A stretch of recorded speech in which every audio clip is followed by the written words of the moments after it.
Time for the morning sprint. This morning, the search continues for a missing boater on Lake Monona. The State Journal reports the Dane County Sheriff's Office stopped the search last night around 7. The search follows an incident on Friday night when a sailboat overturned in the middle of the lake. 4 people were on board. Crews have rescued 3. The Dane County Sheriff's Office is leading the search.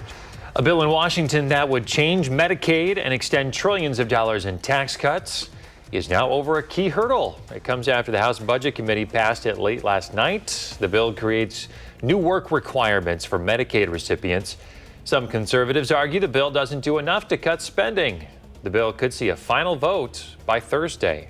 Former President Joe Biden announced he has prostate cancer. Doctors diagnosed him and found the cancer has spread to his bones. He and his family are reviewing treatment options. Biden has a moonshot initiative to improve cancer research, prevention, and care. He drew inspiration from his late son Beau Biden's battle with brain cancer. One way to get teens who are picky eaters to expand their diets: school lunches. That's according to a study by the University of Bristol that found that kids who choose their own lunches at school had a more varied diet than kids who ate lunches packed at home.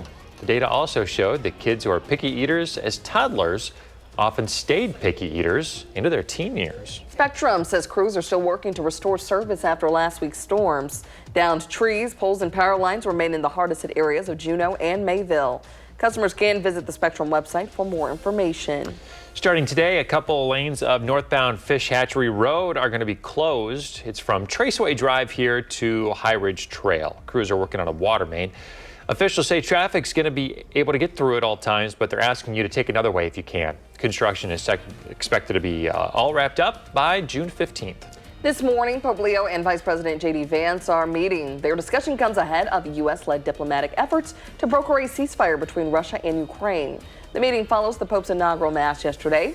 The Vatican has recently offered to host peace talks and continues its humanitarian efforts. President Trump planning to speak with Russian President Vladimir Putin over the phone today. He's reaching out to Putin in an effort to help end Russia's war with Ukraine. Ukrainian President Vladimir Zelensky met in Rome with J.D. Vance. Vance and Secretary of State Marco Rubio are there hoping to advance peace talks with Russia.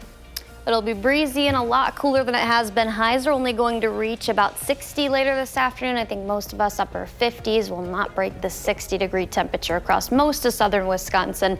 And then only 50 tomorrow. We'll have pretty heavy rain move in overnight into tomorrow. It'll last the afternoon, and then even later in the day tomorrow into Wednesday, we're still going to have scattered showers. It just won't be as heavy nor as widespread as what we're tracking for tomorrow morning. After that, as we head closer to Memorial Day, we're going to finally warm up. Just still cooler than normal, though, with highs only in the mid-60s. So last week was just a taste of what's to come this summer. Well, let's hope that we can get a taste of that summer feel real soon. I know. I hope by June we can get warmer, but I think overall the next 10 days cooler than normal at least. All right. Cooler temps settling in. They are, and overnight lows too. Thank you, Savannah.